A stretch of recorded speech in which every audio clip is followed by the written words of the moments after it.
Hi friends, welcome back.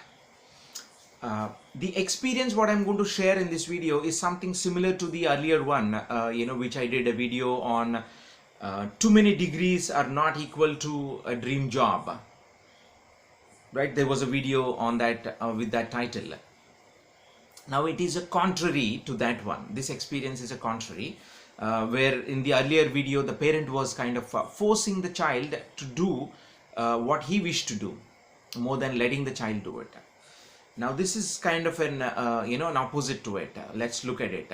So this was a few years ago. I was sitting with the parent and child. I didn't know much of a background of the parent, but I know he's a post graduation in so and so, and not aware of what he does for living, precisely. Now the conversation, the parent was like a little passive. The child was very actively participating in the conversation with me, while the parent was sitting and listening through all that.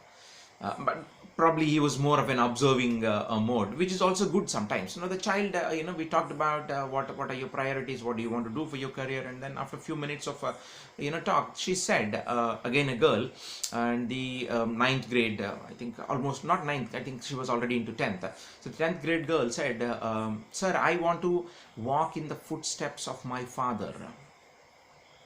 Okay, that sounds good. Now can you explain what is it? She said, I want to get into Christian missionaries and I want to become a ministry.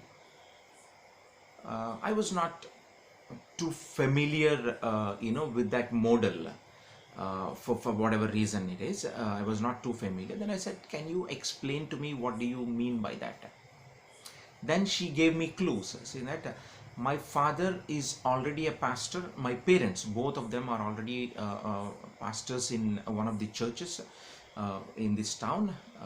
So I want to get into Christian missionaries. Now they didn't have a formal qualification, but somehow, over a period of time with training and all, they managed. But I want to choose a formal academic path for it. So this is what the child has come up with, and the parent is watching all that. Now the question is, one, I need to give a technical response of what qualification is required, if at all there is any, what does it take? That is one. And then two, verify it with the parent, saying that does the parent resonate? Is that his idea, his child also get into the same line where both the parents are in, or the child is voluntarily doing it? Then the parent said it is purely left to her. Probably she was inspired with what we are doing, work we are doing. It has more of a service aspect, more than a spiritual preaching. The service is one which comes to the forefront, to the need and to the needy. I think that inspires her. Then I said, okay, fair point. If you are not if you are only empowering her, if you are only kind of inspiring her, which is good, then I had to ask the child. She said, it is purely my decision.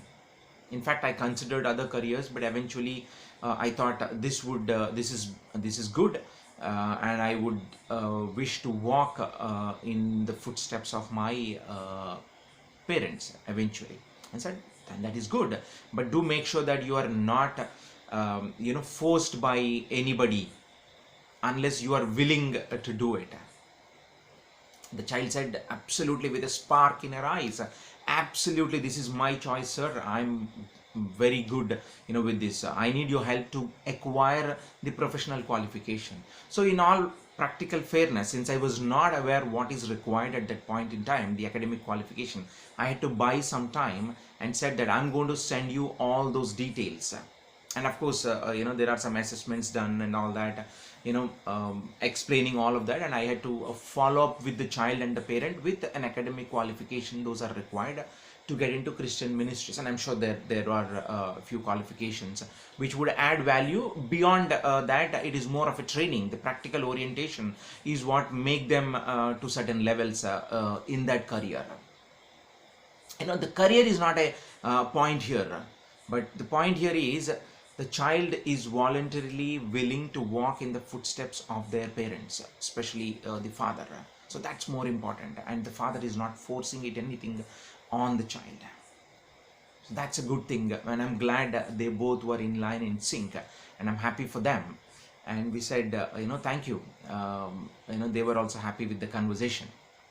So my friends, the point here, as I already mentioned, let's not force, let it be voluntary, let it be willingly taking up. Let's empower them, let's guide them, let us give them the right path, so that they don't fall into the false traps.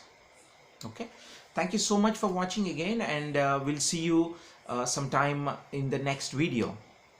Take care.